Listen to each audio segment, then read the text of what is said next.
Welcome to the Dork Forest. Jackie and her pals will never bore us. Shameless confessions about our obsession will make us laugh and smile. So let's explore the Dork Forest and dork down for a while. Hello and welcome to the Dork Forest. Jackie Cation here. It is November or December, which means please do not donate to the Dork Forest this month. Direct donations should go to your local food bank. To do that, you would Google the words food bank and then the name of your town, and then one will show up. And then you will send them the $10 or the $100 or the gajillion dollars that you would have sent to me, Jackie Cation, to a food bank in your neighborhood. Anyway, let's do the credits. Mike Rickberg composed and sang that song you just heard. He's going to sing his words to the Mexican hat dance at the end of the program. Patrick Brady's going to fix this audio, and Vilmos works on my website, JackieCation.com. The dorkforest.com has all the notes, the link to the YouTube version of the show, which is just the show is available on iTunes, and there's a player on dorkforest.com, but there's also a YouTube version of it if you can't listen to iTunes for some reason at work, but you can listen to YouTube, so knock yourself out. JackieCation.com has all the rest of it. If you want to support the show by buying Christmas gifts, or Hanukkah gifts, or Kwanzaa gifts, go to the merch page, knock yourself out. All the t-shirts, there's Ranger of the Dork Forest t-shirts, there's Spooky Reading Girl, there is Meat Shield t-shirts. The Meat Shield t-shirts remain a charitable t-shirt that go to the ACLU, Black Lives Matter, and Southern Law Poverty Center. You can do that. There are also pins, Spooky Reading Girl and Meat Shield pins. Those are not yet available on the website because I haven't gotten it together. But email me, Jackie@JackieCation.com, and we'll figure it out. There is my calendar, which is available. You can see where I'm playing stand-up comedy-wise, and I'm on the road a bunch in December this year, so feel free to come out and see me do stand-up comedy live. There are videos. You can watch me do stand-up comedy. You can see a clip of my DVD, This Will Make an Excellent Horcrux, which is available streaming or as a hard copy on the merch page as well. There is the Amazon banner. If you're going to order from Amazon, you can use the Amazon banner on dorkforest.com or JackieCation.com. It's just a portal, sends you to Amazon, you order like normal, and it supports the Dork Forest. There are premium episodes on Bandcamp. So it'd be the dorkforest.bandcamp.com, and they are probably a dozen episodes that are live. They cost me a couple of bucks to make, so I charge you a couple of bucks. There's also some free episodes and a storytelling album on that Bandcamp page. Help yourself. Thank you so much for listening to the show. Feel free to review it on iTunes if you like, or email me if you have any questions or problems, Jackie@JackieCation.com. Let's get into the show. Hey, it's Jackie Cation. I'm in my living room, you guys, with comedian Jen O'Donnell. Hi. We have re-met, and every time you've told me what you do, and I'm like, oh, that's what we did together. Because my brain is a sieve. But the good, I was thinking, like, I kept telling you the names of things, and you're like, oh, right, I know that. Oh, right, I've done that. Yes. But I feel like that's a good sign, because they're all, like, they're, like, female comedy names that, like, there's just so many that you can't keep track of them. So that's a really That's a neat thing. That's a neat thing now that there's a lot of women comics. Yeah. And there's so many shows that... And so many podcasts. Now, you have a podcast called Take Down the Patriarchy. Yes. With Solange Castro. Yes, I do. Solange Castro, go back, Rangers, and listen to a very exciting episode of The Dork Forest with Solange regarding salsa. She's still trying to get me to salsa dance with her. And I can't, like, I don't know my left and right. Like, that's where I start. She taught Andy in the backyard afterward, and I was like, no, that does look fun. Yep. All yeah, right. it does. I'm going to be over here. I'm jealous. I'm a little bit jealous. I'm a little bit jealous. Dance. And who love to dance. Yeah, yeah. Because it's good for you. It is. I know. There's joy in it. Yeah, right? I have dancing dorks on, and dancing dorks have joy. Caitlin Moran is she's one of my favorite, like, as a comic and as an author. She has a few books that I really love, but one she talks about how she was like, in my 20s, I was like, I have to learn how to surf, or I have to learn how to skateboard, like all of these things. Yeah. And she was like, but what I really realized I love is that I just like to read books and eat bread with cream cheese on it. And I was like, okay, this is okay, because this is me. There's a future for me. Yeah. Right? Yeah. I was like, this is hopeful. Yeah, nothing wrong with any of that. Jen O'Donnell does stand-up comedy. You're going to want to follow her on Jen Odd. Yes. JENODD on Twitter, and Jed Odd and the number 1 on Instagram. Because it had to happen. Your name's Jen O'Donnell. It is. And then it's JenO'DonnellComedy.com. Yes. For you do a web series. Yeah, so I do. I just started doing a web series called The Internet According to Jen, where nice. I interview people. My first episode is up right now, where I talk to a woman who started her own country. Interesting. A micronation. She's a feminist micronation. It's really, really My friend TJ, interesting. who I just went to Vietnam, wants a micronation. She's like, I want a flag and everything. Oh, and she I was should. like, I just got. So she just sent me my passport because I'm now the minister of media of the micronation. I wish I brought it. It's really fun.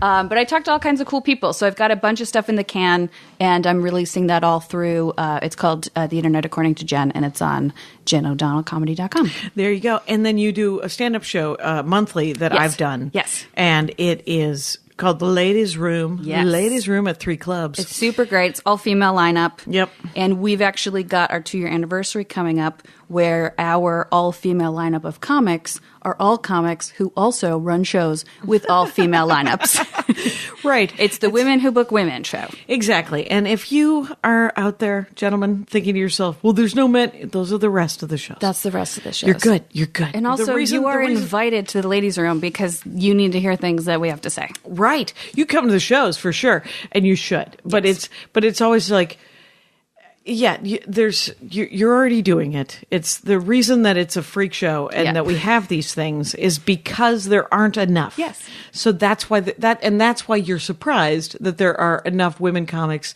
who run their own shows of all women comics. We're just trying that to you're going to have even out 2 the of them. scales. That's Yeah. it. Yeah. That's So, all we're doing. And just there's a surprise. lot of work to do. Right. So. Right. And we're plugging along. And Rangers Well, you're are leading. on our side. You are leading, in my opinion. Well- I listen to Jackie and Laura. You guys are out there with machetes and getting cut up so that we can follow. Truly, Follow us. Yeah, headed to and the- we're still like, ooh, should we? It's scary out there. Oh, it is scary out there. It's right. It's well, the good thing about being the Ute is that you're invincible, and so you just I hope so. right? But here, your dorkdom made me laugh so hard. For it is reading and it is books, Yes, and so yes. everyone just perked up. Yeah. but People love hearing about books. They really do, and it's one of the Rangers' favorite. It is, kind of okay, topics. that's good though. That's good to hear because I always compare it to when I talk about how much I read and how much I like reading. To me, it's like when people tell me how much they love going to the gym. I'm like, Oh, yeah. I'm like, oh great, Or watching like, you're making me sports feel or like a piece of different- shit. or- So, yeah. Oh, right. Some people get it in their heads. They get They're in like, like, I don't you're read. better than me. Got Right. it. Have you ever belittled your own reading just to make them feel better? Yeah, all the time. Constantly going, oh, no, I'm not reading the great American novel. Yeah, no, I'm just reading. And it doesn't even matter, too. Like, I'll throw in a great American novel, but I'm just Right, but it learning is to not- become just as proud of the other things, which is why I want to talk about sad books. Because, Sad books, you guys. Tearjerker books. some people call it sicklet. Oh, Now- it's got a name. Yeah, it's got a name. And what's interesting about it is that it really isn't the only genre I read. Like, I love sad books in general. I love sicklet as a genre. I love Wait, are people ill? people in sicklet. People are ill. Somebody's gonna die. This is fiction. Someone has gone to the trouble to write compelling Yes. narratives about people with terminal illness. And I think I've heard of there's this. it's really big in YA, in young adult. Oh, because all those morbid Ute. Yeah. Yeah, the morbid teens But are like, there's an interesting thing. So I went to the library because I wanted to pick up some current YA sicklet versus the sicklet I grew up with. Okay. So the first person I need to start off with at the top is Lurleen McDaniel. Lurleen. She's nailed it. Her parents. Lurleen McDaniel has written, I think, 70 titles. Did she start this? You know, Or is she the you first could big say, name? You could say she started it. I'm Yeah. not sure. Like a lot of people will say, like John Green is a sicklet guy, but like Lurleen McDaniel was writing books about teenagers dying way before you. Wait, well, what about a Catcher in the Rye and a separate piece? So and- yeah, separate piece I almost actually brought with me because there are. I just tried to reread that, and it murdered me. Yeah. I couldn't do it. I didn't like it in junior high. This is not my literature. I am going to be as supportive as I can because safe space, man. Yes, totally. This is it. Yep. But Cichlid is not my... Yeah. So, especially if you're reading this when you're 14 and... Okay, I'm going to let you talk about it because all I've heard have been sort of weird, quippy, stand-up-y things. Yeah, it's quite sad. Okay. I mean, the idea... so I was reading these books by Lurleen McDaniel. I was obsessed with them. Like, my 6th grade teacher, like, brought my mom in for a special conference. And she was like, yeah, like, Jen reads a lot. That's great. I mean, is she... One, she thought I was lying about how much I was reading, but I was. The truth is I was. Right. I was lying and saying I was reading less than I was because I didn't want the kids to think I was weird. Right. But even that amount was too many. Wait, that's exactly what I did in grade school and junior high. Yeah. Yeah. I remember in junior high, I was reading this book. And there were kids who were having lives during class as well. They were joshing around. Yep. Joshing around, Jen O'Donnell. And what am I, Andy Kindler? And so, but the one of the other kids in class said, Jackie's been reading this whole time. And the teacher said, yeah, but if I ask her the question, she knows the answer. Yep. So, and they hated it's you quiet. for it, right? The teachers did not mind The kids. me. Oh, the kids did not enjoy Yeah. me. Nobody But- wants, yeah. Nobody right. wants They're that. like, Jackie's reading, but they're joshing around. Right. You know the answer. And I know the you're- answer yeah. because it's not that hard. One time my boyfriend, I'm sorry, he's now my fiance. I can't, it's new, it's fresh. He'll get It's offended fresh. if I don't correct it. Congratulations. Thank you. Good luck. He came home once and I was trying to finish Ready Player One because the movie was coming out. Yeah. So I had it I was listening to it at double speed because I wanted to finish it Audible. Actually I use Overdrive because it's free. Okay. So Overdrive is an app through the public library. So Oh. you can get books for free like Audible, but the only thing is then you have to I kind wondered. of wait for things, which is like, it's good and bad. Wait a minute. I thought that the Audible books from the library were from Audible. They are not? They're from know. Overdrive. Who read it? Did Will Wheaton read it? You know, I don't think it, well, I should know this, but I don't. Okay. I No would worries. assume that it usually when you get they are like usually by the author. Yeah. So I don't, I think it was. Anyway. Well, I think Ernie Klein wrote Ready Player One. that's who it was, yeah. And I don't know. I like how you call it, because it's Ernest Klein, right? But you call him Ernie Klein. He's been on the Dork Forest. Really? Yeah. Oh, yeah. I didn't know. Yeah, his dorkdom was Ernie's being used Ernie the Klein. same microphone as me. No, these are new. This is the special. This is a brand new setup. Sadly, Cool. we're set up late. But I got to see his DeLorean. He bought one of those DeLoreans and he put a fake he flux must capacitor. be a really interesting guy. He's a nerd. Yeah, is what he is. yeah. He's a dork and a nerd. And See, a I was going to delight. say I'm more of a. I don't know. I'm more of a dork than a nerd or a geek. I think. I don't know. I use them You do? Because and it's I called don't- Dork Forest because of alliteration. Oh, right. It makes yeah, because it makes from- sense. So yeah. it's almost like it's all encompassing in a way. It really is. Yeah. It's essentially, were you pushed around? Were you mocked? Yeah. Yeah. Welcome. We're going to talk about whatever that is. But I'm cutting into your Yeah. sad Okay. I'm time. sorry. Yes. Because real quick, I'm listening to Ready Player One on double speed, and I'm reading a book at the same time when my fiance comes in, and he was like, "This isn't even possible, and you need to stop." Okay. So Cichlid. So Lurleen McDaniel was the one I was obsessed with. Her has she books. written? Okay. These are just a few titles I grabbed. Mother, Please Don't Die. She Died Too Young. Why Did She Have to Die? Don't Die, My Love. What? They all died. They all died. Well, there was one called Someone Dies, Someone Lives. I mean, when did she write these books? so all through, it's kind of 90s, Okay. maybe or even late 80s too. She had written, I mean, when I was reading them, they were coming out. So this was Okay. the 90s. And that's the thing. So every time we'd have like a scholastic book fair, my reading teacher would be like, there's new Lurleen McDaniels in. I got them brought in just for you. So I would I would just eat them up. And there's 70 of them. Like she's written, and she hasn't stopped either. Wow. People are still dying, you guys. They're still dying. Okay, so talk to me about what makes you love the Lurleen McDaniel. I just reread one because honestly, like I generally read now contemporary fiction, and I Right. tend to like the sad ones. Right. Light Between Oceans, something where I'm going to really get a good cry in. And I reread. Yeah, Maria Bamford wanted to know, is she not Yeah. crying about real things? And I was like, that's not the point. The point is to get the cry out. To get the cry out, yeah. And there's something about reading about death that makes you feel alive. You know, like, Have you read Laurie Kilmartin's book? No, you know what? I'm kind of saving it for when I need it. You know? Like It'll be a good reread I've when you read it. experienced a lot of sickness in my life and not a ton of death. And Actual so death. when I read the blurb and I know, you know, what it's about, I'm like, this is going to come in handy during a really hard time, I bet. Okay. So I'm kind of saving it. Which Fair enough. sounds really It does sound sick. really sick. It sounds so sick. But that's fine. Okay, so Lurleen. So yeah, what was I just going to say? So I reread it. Yeah. Because I downloaded it on my Kindle because I have my iPad where I read books, I have my Kindle where I read books, and then I have Overdrive on my phone, and then I have my public library books that I get. Right. Yeah, sure. So, and then I brought pictures of my bookshelf at home so I could show you like how it works. You know, top shelf, where you know that's where they say Mama keeps the cookies. You know, like the good stuff. So I'm like, don't touch this one I brought right here.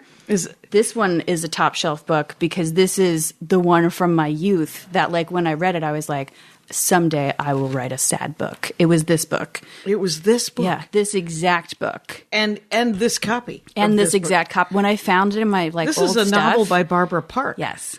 Who she wrote like the Bailey School Children. She's a really familiar author. A lot of the stuff she has written isn't really as dark as this one was. When her brother Mick is killed, Phoebe Hart's world is suddenly turned upside down because she's a child. How could someone like Mick die? Mick was one of the neatest kids you'd ever want to meet. He was the kind of kid who freaked his mom out by putting a ceramic eye on a defrosted chicken. What a joker. A joker. And who would ever forget the wild dance solo he performed in front of the whole school because the music got in his pants. Mick was the kind of kid everyone liked, the kind of kid who, if he'd only worn his bicycle helmet, would still be alive today. If only. There he is writing in There the he clouds. is. Can you see right there? I There did he not see Mick riding So in the clouds. This is what it is. This is what I think attracted me to this kind of writing is like she starts this out with like, just let me say right off the bat, it was a bike accident. And she's like, I thought, you know, I didn't want to make you cry. It's not a tragic story, but he's dead. Oh, and I God. just felt like it was so, like for an adult to be so honest about death and about the reality of life and to talk to kids like that Right. felt really refreshing. That's what it is. Yeah. And so when I opened up the Lurleen McDaniel one, I read it. There's one of the series is called the Dawn Rochelle series. Yes. Dawn Rochelle has leukemia. And in the first, I reread the first book. Yeah. And I was like, I just out of curiosity, I wonder if like it still does it for me. Right. And so I this weekend I like opened it up on the couch, and it's 150 pages. Right. So within 45 minutes, I'm sitting across from my fiance, and he was like, "Oh my god!" I was in tears. Like I was like, "She still got it. She still got it."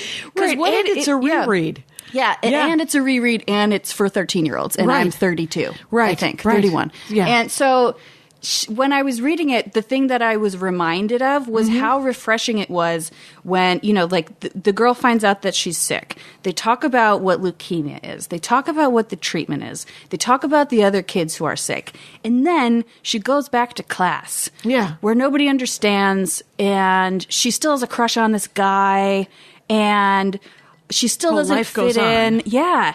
And so there's something that was like cathartic in a way about escaping to a world where this problem is so much worse than you'll ever have to deal with. Right. Or like that you'll read this book and you're like, well, now I'm invincible. Like, Right. like this is real. And so I read this actually about sicklet because it's controversial. Like people are like, why would you want to tell, why would you, and a lot of these that I found in the library today are about suicide, which was Right. not the case when I was reading Okay. sicklet Yeah. as a teenager. And so obviously kids are wanting to read these things because kids are honestly really dealing with this now. Well, this reminds me of, did you see the Mr. Rogers Yes. documentary? Yeah.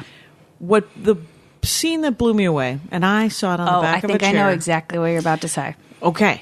Which one? What? I think it's when the kid loses his like little thing in the washing machine. That's it exactly. Yeah, it's exactly this. That's Ciclet to me.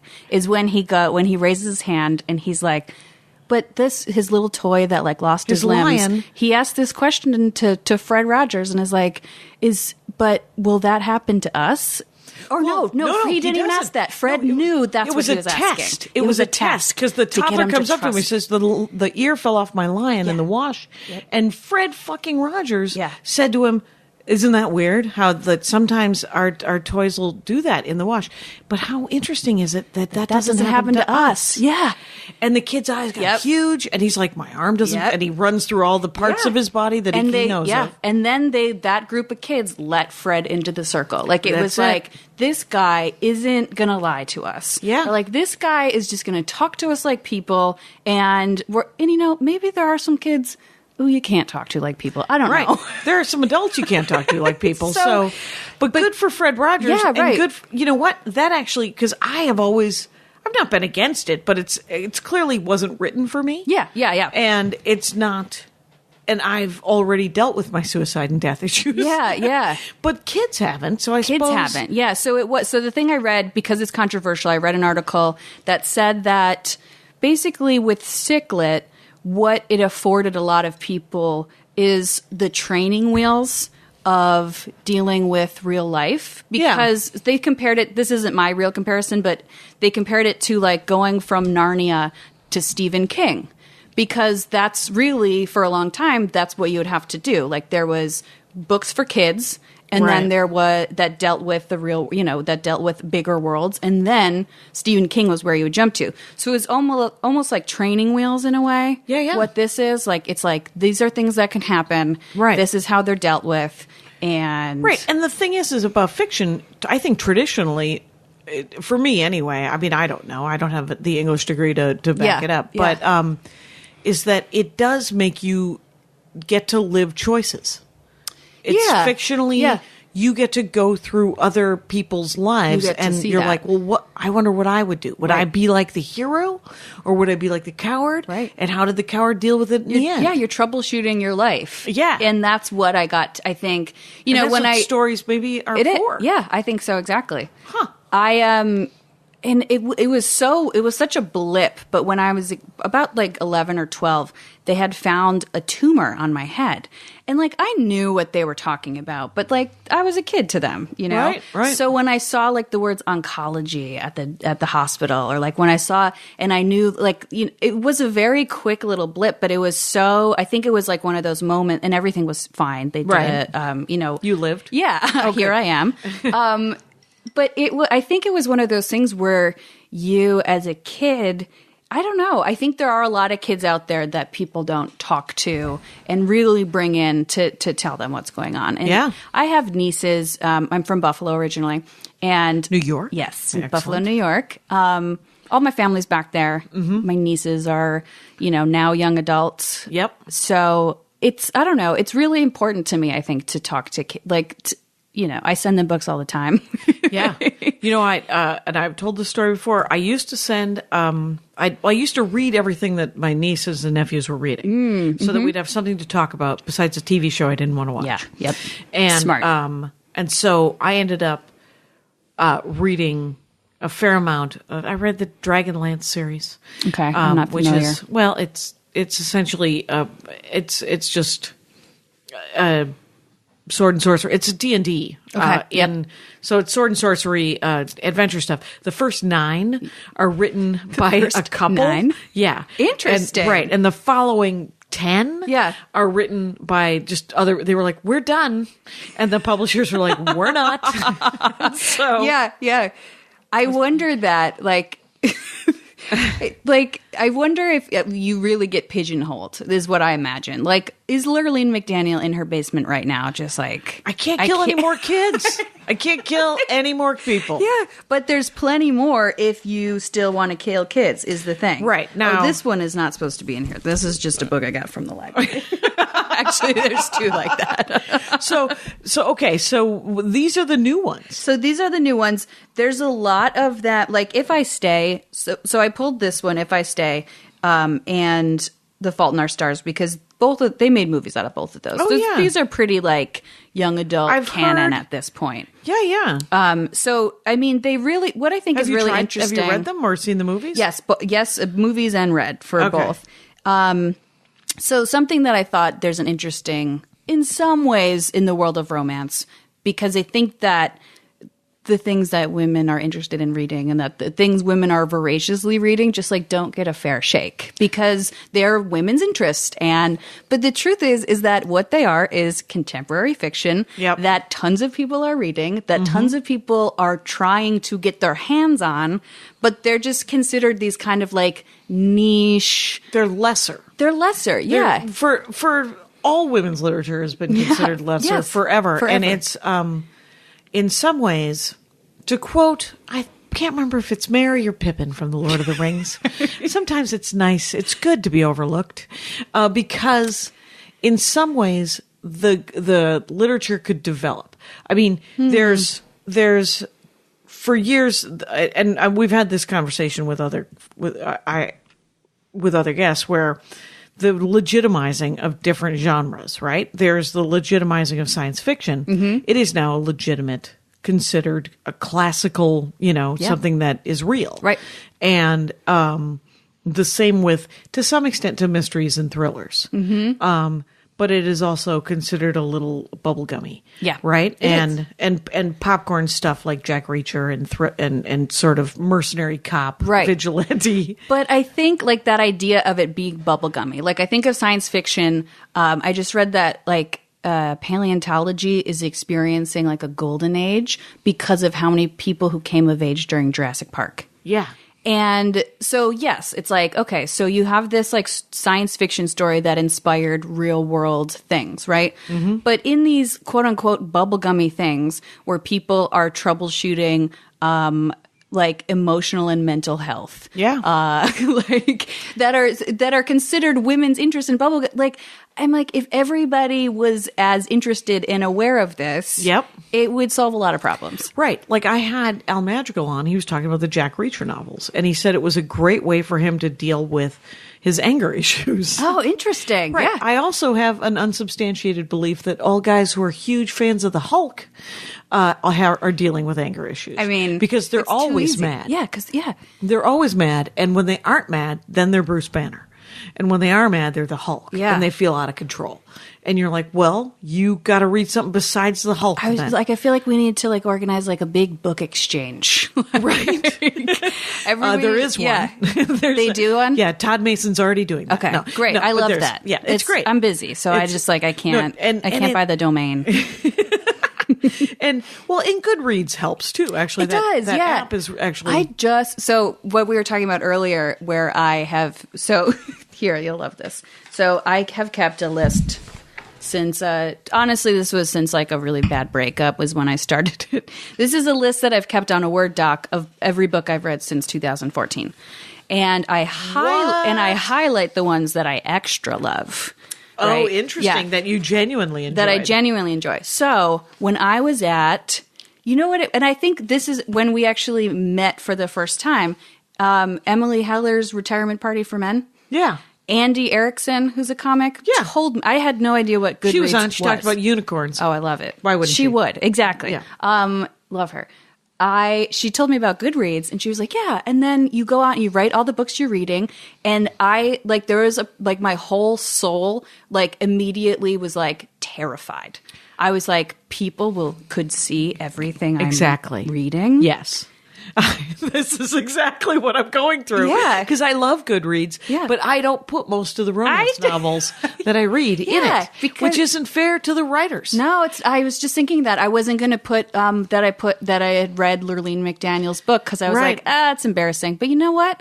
That's exactly what I should be doing. Right, because everyone needs to know they're not alone. Yeah, And it's weird. I do this joke, and it's on the album, and I feel bad about it because I reference historical romance novels as poorly written and poorly researched. When the correct words I should have used were quickly written and quickly researched. Because of the audience demand. Right. You got to write. I was They reading want 'em fast. nonfiction. Yeah. Those people have to write for a year. They do. And they're all 300 pages, Yeah. right? Yeah. And I have been trying to write this romance novel, and I just knocked the microphone. My book. It was on my book list, so your it's book technically list. my fault. Well, but it's such a. I mean, nothing is easy, right? Yeah, And yeah. even if you're writing, especially if you're trying to speak to children about suicide. A toughie. You really set the bar for yourself. You do, You're like, yeah. I just want to talk about. You're like, well, why would you introduce Mick, who's clearly a likable kid, Yeah. and then you kill him because he didn't wear a bike helmet? You know what else is important about that? Before I forget, you're right. It's hard to fit this all in 1 hour. Yeah. In this book, she does a speech to her school at the end. Yeah. They ask her to.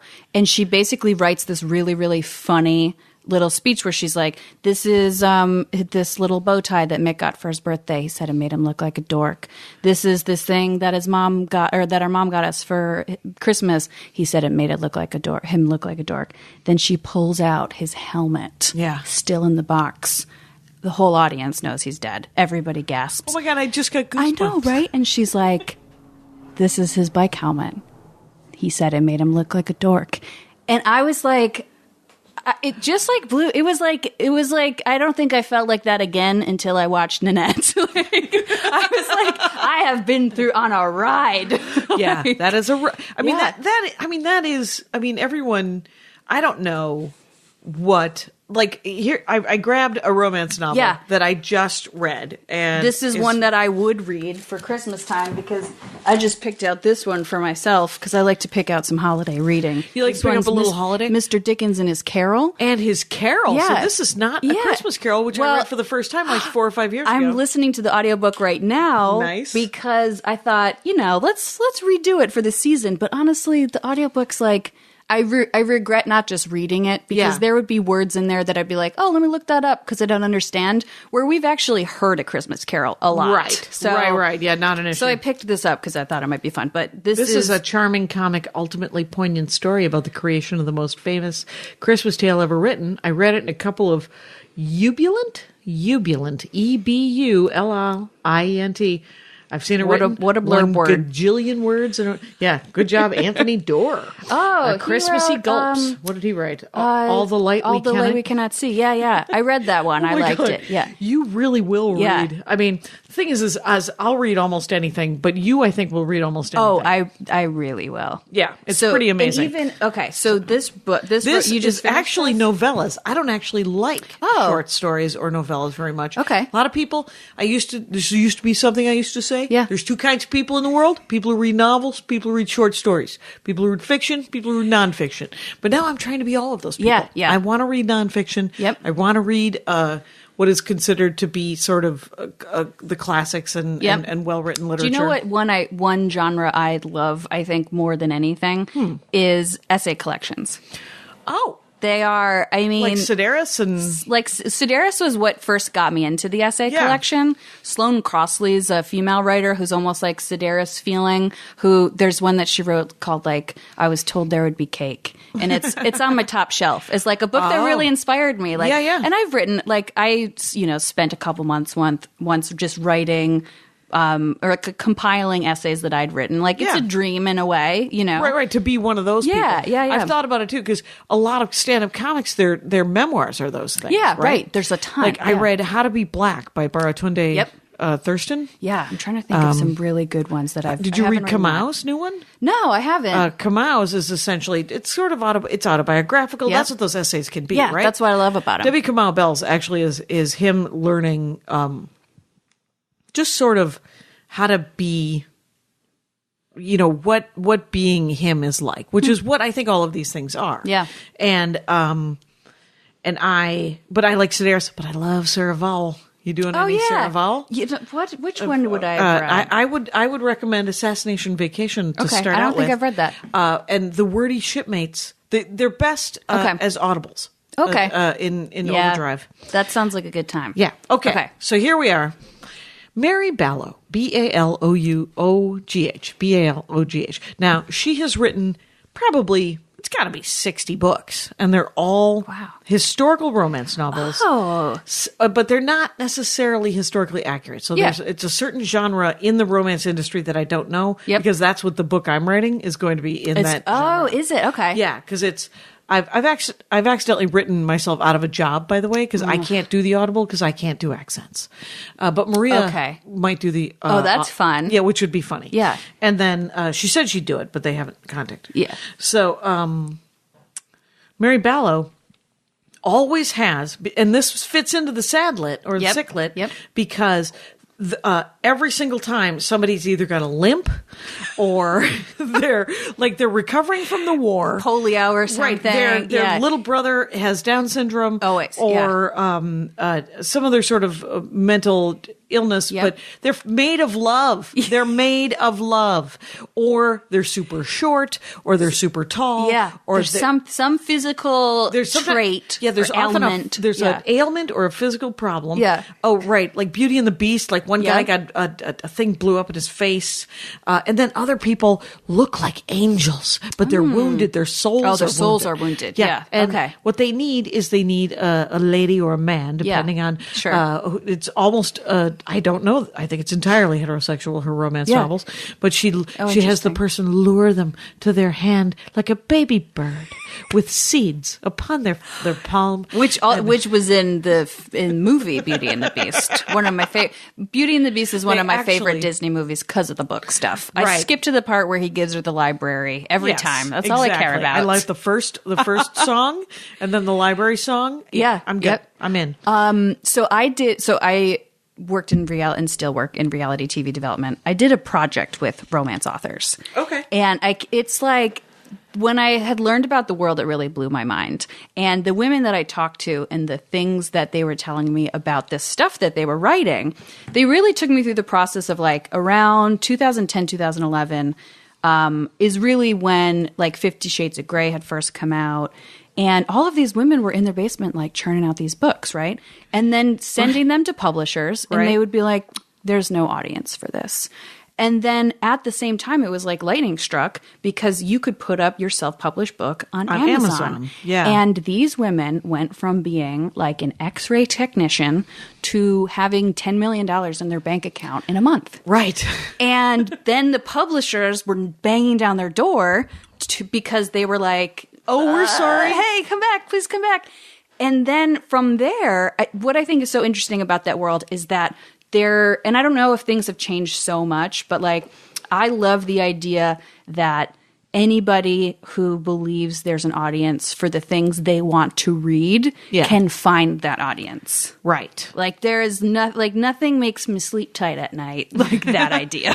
Well, it is the definition of podcasting. Yeah. It's like, and I've said it before, comic books and granted, publishers and the muckety mucks and the gatekeepers are finding our parts of the forest and trying to figure out a way to build gates around it. Yeah, they try to see if there is a broad or a general audience for those parts of the forest. And sometimes there are.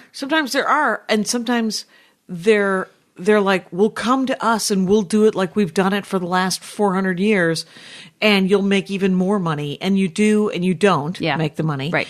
And so then you try to go back. There's something happening in Amazon self-publishing where I read a very powerful article about how to game the system. Yeah. And there's drama and there's all these things. That's why it's so, to me, it was so interesting because really the women who are selling those books are really selling their brand and them as authors and sort of access into their lives. Oh, and interesting. So, when Facebook went from being just chronological to popular posts getting to the top, those women recognized that they could post or say something controversial or vulnerable or interesting or, behind the scene pretend to like pick fights with each other. Basically. Oh, like wrestling. Yeah, it was like wrestling, but it was about, it was romance novels or whatever they're paranormal. Yeah, paranormal romance. When I read about that, I was like, whoa, once I knew that was a thing, I was like, there's so much more. And there was. And there is. Yeah. But it is interesting because Mary Ballow, I don't know if she herself is bipolar or has some issues. I But wonder. she's incredibly empathetic. Yep. And it doesn't, the good thing about a romance novel is it always ends good. Yes. Yeah. Right? Is that true with the No, is and there resolution? because I was thinking about that. Like when you read a romance novel, it's just like the will they, won't they, and you secretly know the whole time that they will, and you just are there for it. And it's a happy ending, and you can like put it away. And when you read Sicklet, it's like, will she, won't she die? And I think when you put that book away, and she did, but then you get to go into a bright sunny day. Yeah, like cheerful? It sort of puts you in there's a different perspective. Is it first person? I have leukemia. Sometimes. Or Some are written like that. My sister has cancer. Yeah, there was one that I was like, when I was like, oh yeah, we're getting this one. Like some of them are so dark that I was like, is this a freaking guidebook? You know? Like when her best friend, Meg, drinks a bottle of industrial strength cleaner alone in a motel room. What? Cody is understandably shocked and devastated. I read that and I'm like, didn't know you could drink cleaner and die. I mean, I did know, but if I was 13, I'm like, what is this? Like, would I give my niece this? Right. Because you're like, because there's times when we all want to die. Yeah. Which I know is like a real Tipper Gore kind of answer to have, right? That I'm like, these kids are going to read this and they're going to do it. Like, and I know. But have you ever tried to choke down cleaning solvent? I mean, that's the other thing is No, how I are you? haven't. I mean, you can say that's how you can do it easy because a lot of us don't have access to. Too many of us have access to guns, but the people don't. It's hard to think of that's one of the things they ask you in suicide. If you go under suicide watch, I haven't done it. Nobody's ever caught me in a suicidal mode. Yeah, doesn't mean it doesn't happen. Right, just hasn't come to this. But the first thing they ask is, do you have a plan? Mm-hmm. And that plan sounds dumb. That plan sounds like it's going to taste horrible and you're not going to be able to finish it. You're going to get sick before you die. And this girl's dealing with the repercussions of a friend doing it, right? And then this one is literally called, by the time you read this, I'll already be dead. Wait a minute. Oh my God. The cover of this book, by the time you read this, I'll Be Dead, by Julie Ann Peters, is doing a thing that in my fiction, it was who was my teacher? It wasn't Anne Lamott. It was literally like my fiction writing teacher in college at the University of Wisconsin in 1985 or 6 who is a famous novelist now. Yeah, it's I know not that. Anne Lamott. I was like, I know her. But Anne Lamott's huge. Yeah.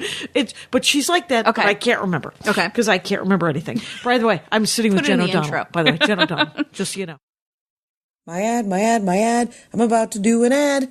This is an ad for a women's online clothing store called ModCloth, ModCloth. And here's my favorite thing about them. Vintage inspired. They have an in-house set of designers. They have a lot of signature styles, including hand-drawn prints. Get this, an inclusive size range that celebrates all women. I am an all women that is usually not celebrated. So, because my body doesn't work where I can just buy anything and I'll look great. I loved modcloth.com. I picked up a pair of shoes. They're dress shoes. They were super cute. They're in navy. They're called Chelsea Crew, Just Genius. But they have European sizing, so I did the conversion online. And they have everything from winter to spring. They even have swimwear. So they believe, and I think this is awesome, ModCloth believes fashion should celebrate all women. That's why they offer a full range of sizes, from extra, extra small to 4X. Got a question about the fit? You can email their stylists, and they'll hook you up with a complimentary sizing and styling help.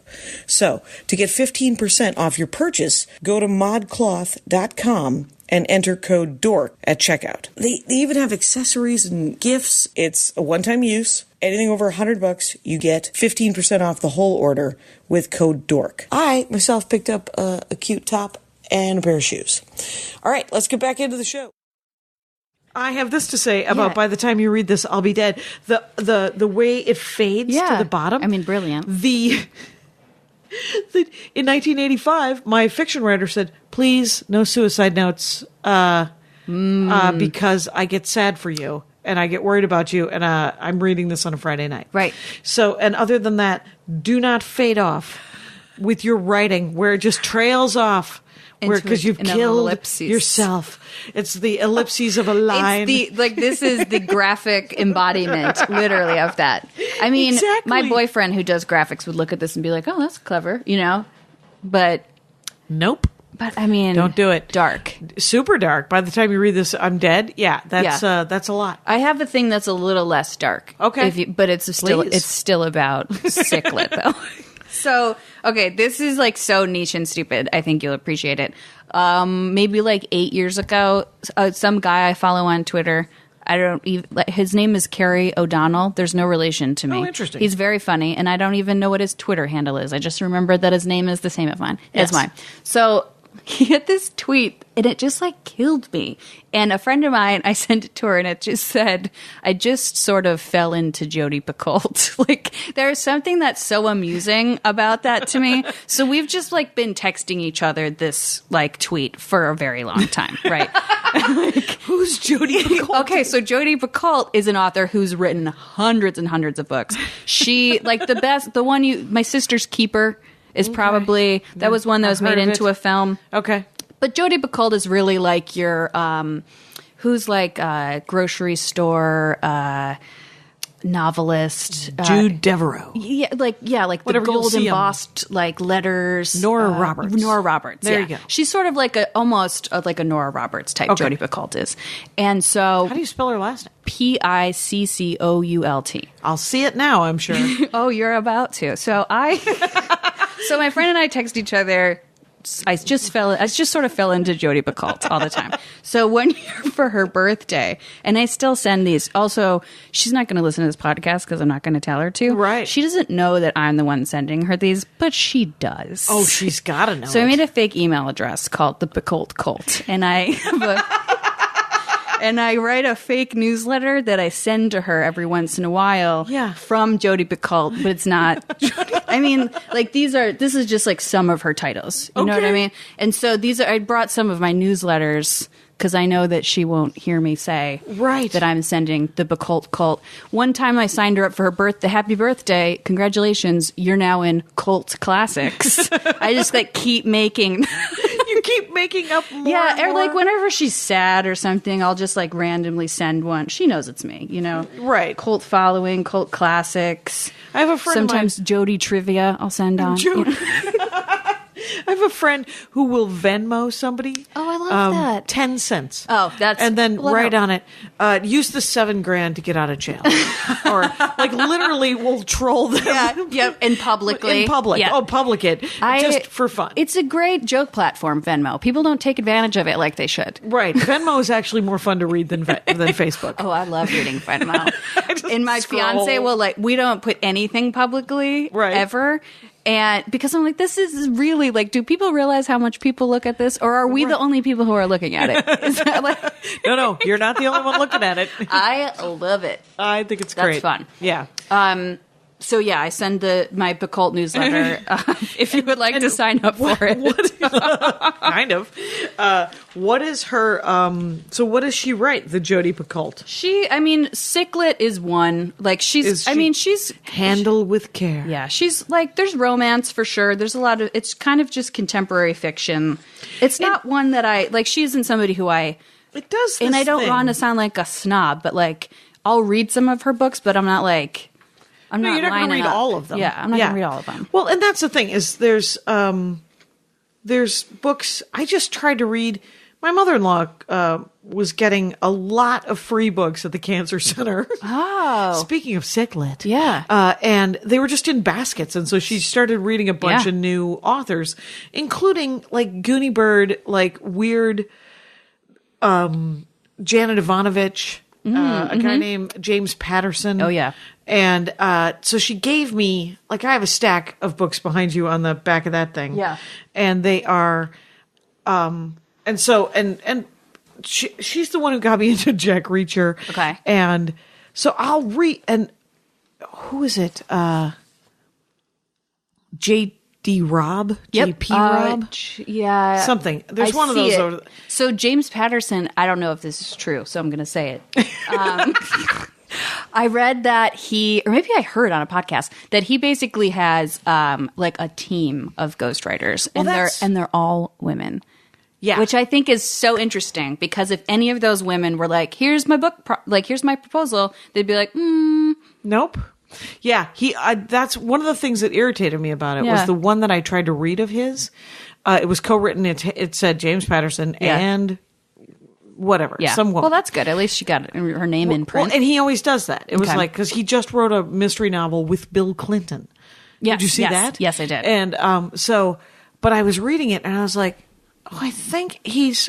You know what it feels like? And this is completely unjustified, so let me say it. James Patterson, I feel like you're the Bill Maher of novels. Yeah.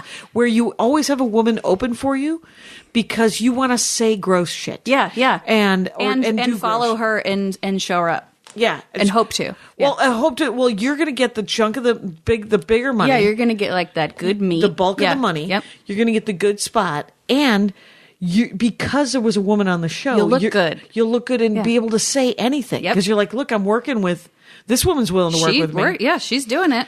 Louis C.K. has a new girlfriend. Somebody's willing to take Wait, is that true? It is true, I guess. And but it can't possibly matter. Sure. Anyway, it's fine. He's not invited to Christmas. Yeah. So like those types, and even like, so Clive Cussler, do you know? Or Cussler, do you know? They're I've like seen his treasury, adventure-y type of books. Okay. I voraciously read those at one point. But like something that eventually I went through, I did the life-changing magic of tidying up, and I ignored everything in that book. And then when I read, or no, there's a part where she's like, throw out your books. She's just like, she doesn't want you to have books. If you need them because you're a teacher, have them stored away. I'm like, you're nuts. I threw it out. Nuts. Yeah. So but then I was like, you know what? I should clean out my bookshelf. Yep. And what I ended up realizing that I did was I threw out pretty much every male canon author because I realized I was reading like those Clive Cusslers, and I had all of these books that were like, these are books that men who I was dating were like, you got to read that book. Or like books that like would impress men. Or Well, I have like the books that are in this room. Yeah.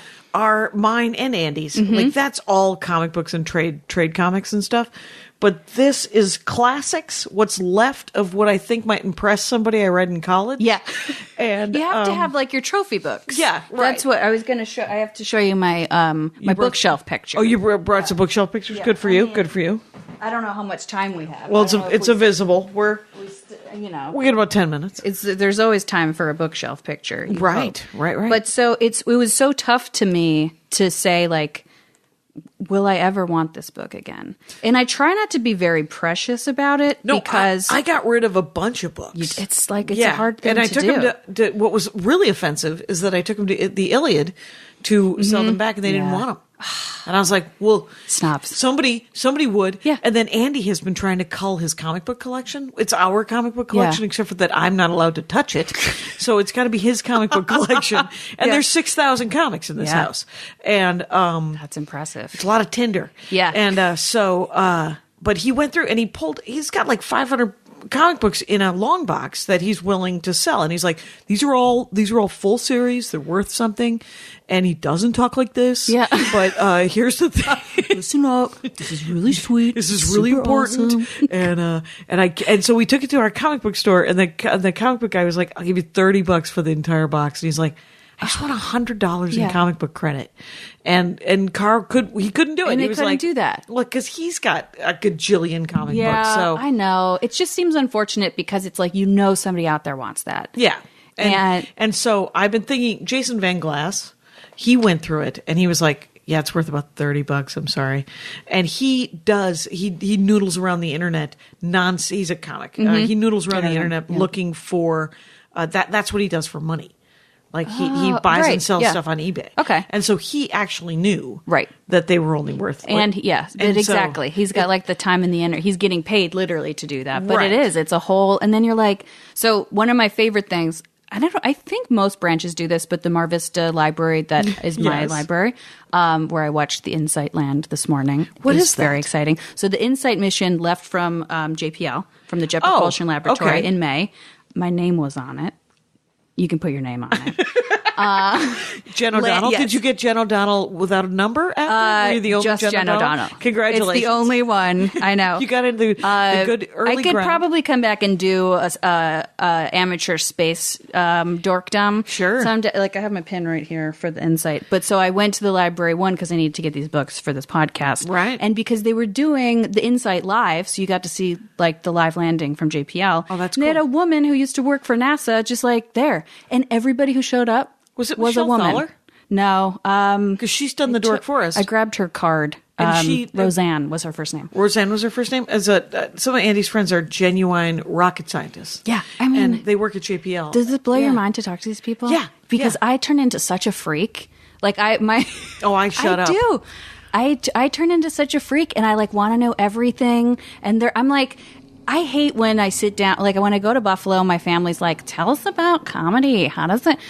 I'm like, I dread it. Like I don't want to talk about it. I don't. And I'm like, do they hate me because I'm like, let's talk about your 9 to 5. Yeah. This whole dinner on maybe, Saturday. Maybe, but it's. I know that we game a lot. We play board games and stuff with these smarty magoos, Yeah. right? So when you win and you so- win against a rocket scientist, it probably is really Bam! No, it's I sometimes I say things, and one Yeah. of my favorite things I ever said was to Andy's good friend from college, Judy Adler, teaches physics. Okay. AP physics at some high school here in the Los Angeles area, and so she's super smart, and we're all just sitting around, and I said, "Have we learned how to control gravity, right?" And she just looked up she was making her decision on her board game. She goes, "What? No, what? No, what? What are you reading?" it's. See, I think they need us, honestly. Right? I think Right? they do because things can come from those questions, Right. And those ideas. Why can't we control gravity? Why don't you get on that? Yeah, my dream job is to drive a bookmobile in a newly colonized planet. Like this is. Do you get to pick the books? Yeah. Oh, yeah. Oh, yeah. Because you remember I said I love books about books? Yeah. Because people who read books about books, like Little Paris Bookshop, I just read a book called People of the Book. Are these I love nonfiction? books about. I love People of the Minute Book is 55, by the actually way. really That's interesting. important to Oh, okay, find out good the to new know. dork. Okay, good to know. No, but this is hilarious. So People of the Book is actually historical fiction, and it's really interesting. It's about a Jewish Bible being saved in the Where? 90s war. Help me out. Oh, Bosnia? Yeah, Bosnian War. Yeah. And it's based on this real story about this Bible being saved. But it's basically like a smart Da Vinci Code that is a woman hero. Yeah, yeah.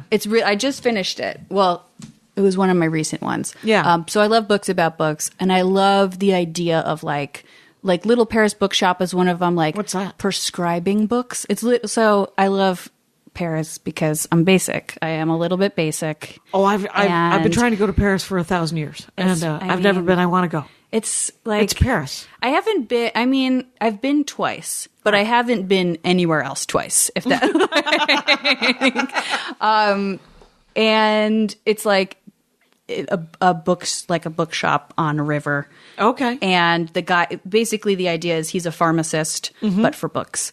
And like he will recommend a book to you to cure what ails, you know? And I love reading books about books.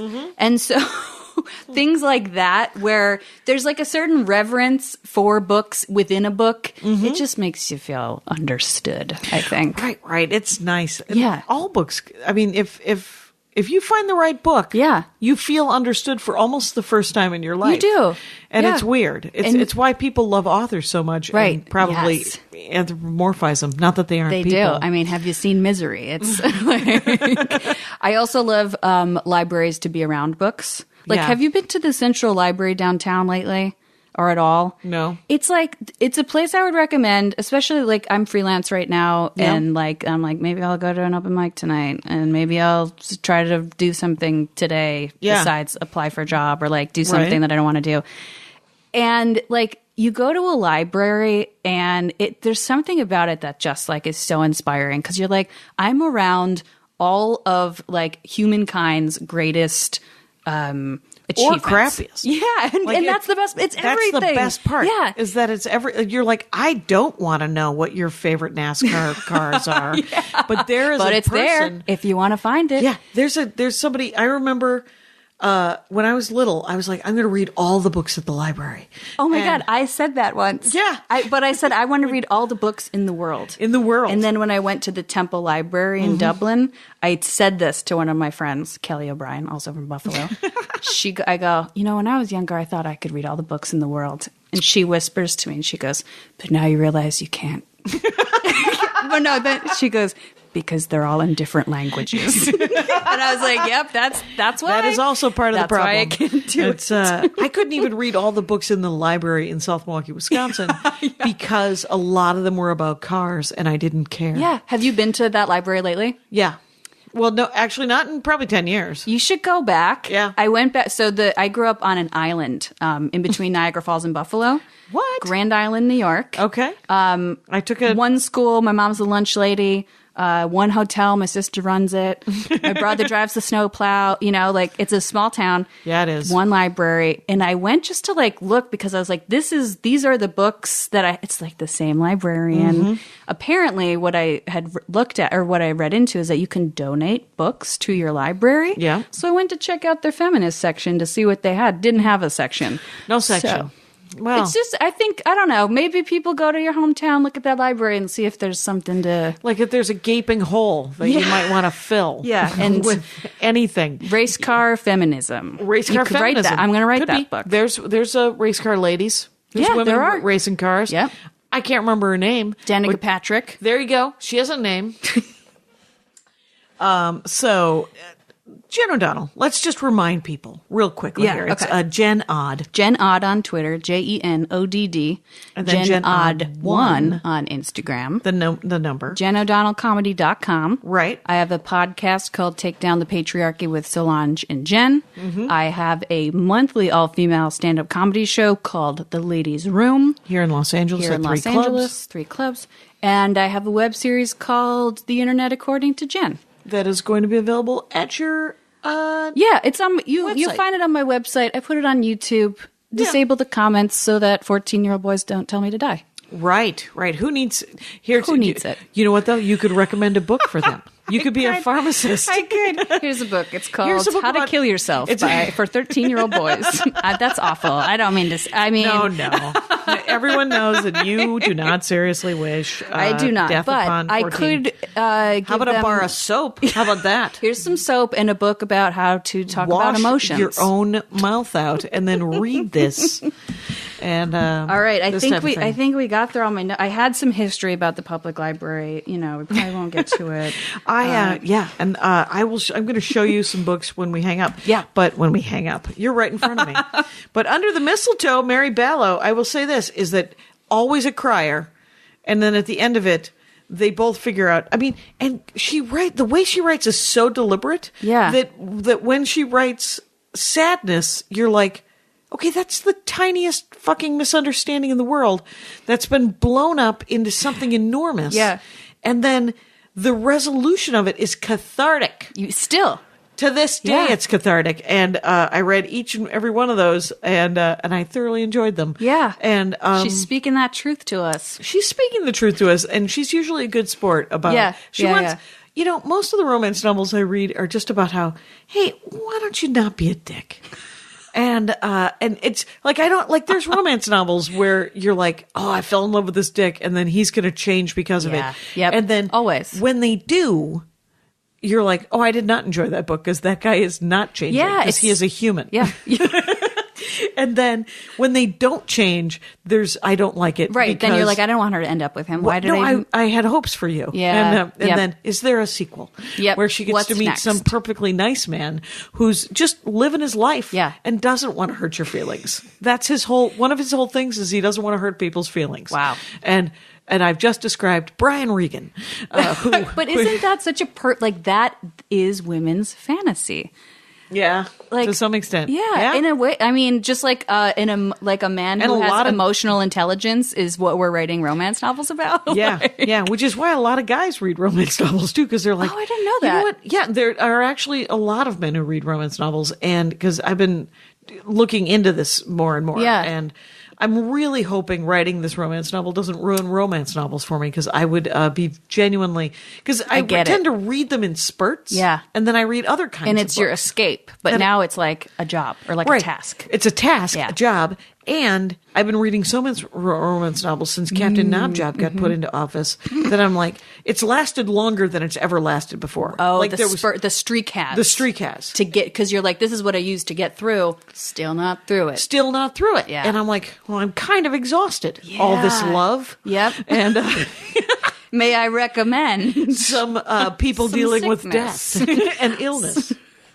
All right, Jen O'Donnell. We're at an hour. Thank you so much This for has been fun. Thanks for having me. You're welcome. And Rangers, you know the rules out there. Take care of each other. My hat, my hat, my hat. They're dancing around my hat, my hat, my hat, my hat. Well, what do you think of that? If it looks like a Mexican hat dance and it sounds like a Mexican hat dance, it's most likely a Mexican hat dance. So take off your hat and let's dance. Yay! Oh my God. Why don't we just call that as the end of the show?